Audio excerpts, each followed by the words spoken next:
My name is Ozuza Fudu and I'm to give a weekly report on programming fundamental. We have to discuss what is programming, types of programming language, version control using JIT, software development lifecycle, test-driven development, and IoT of things. I will start by explaining what programming is. Programming is the process of creating a set of instructions or guidelines that tells a computer how to perform a task. Through designing and building an executable computer programs, it involves creating algorithms, profiling algorithms, accuracy and resources consumption, and implementation of algorithms. It can further be explained as the process of performing a particular computation, usually by designing and building an executable computer program. I'll go ahead and then talk about types of programming languages. We have three types of programming language. We have the assembly language, machine language, and high-level programming language. Examples of high-level programming language are the C, C++, Java, JavaScript, Python, SQL, HTML, and a few. Among these, the great grandmother and lingua franca of all programming language is C. It was first released in 1972 and is used for desktop and embedded system. Version control unit.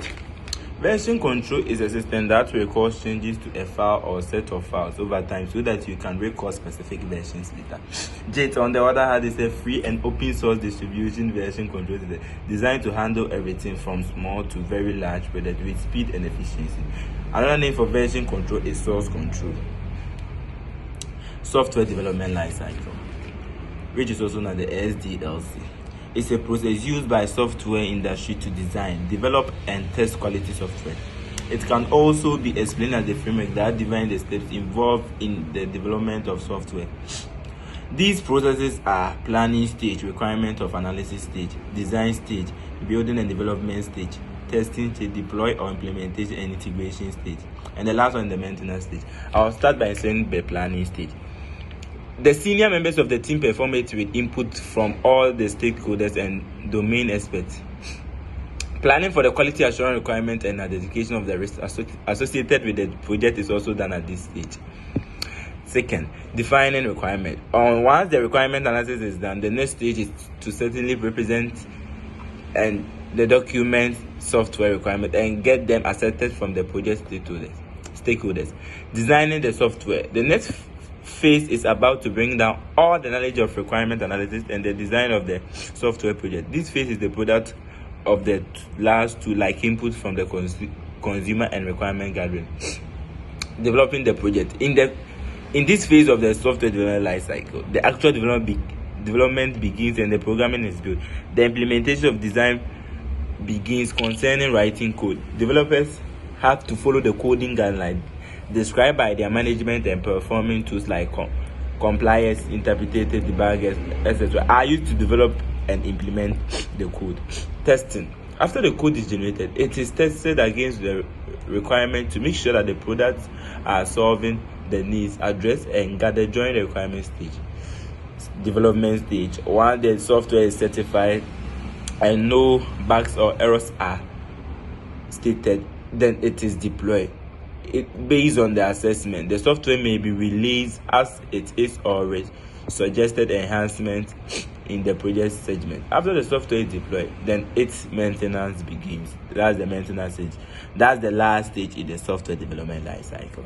Maintenance or operation stage. When the client starts using the development system, then the real issues come up and requirements to be solved from time. This procedure, where the care is taken for the developed product, is known as maintenance. Test-driven development, which is also known as the test-driven design, is a method of implementing software programming that interlaces unit testing, programming, and functions on source code. It's a software development practice that focuses on creating unit test cases before developing the actual code. It can further be explained as a program that develops products in order to assess whether they meet the requirements specified in the planning stage. The last stage that I'm to talk about is the Internet of Things. That's the IoT.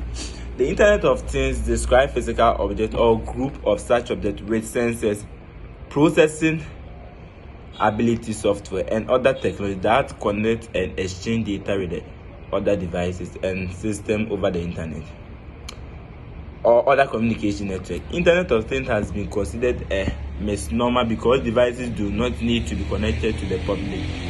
They only need to be connected to a network and be individually addressable.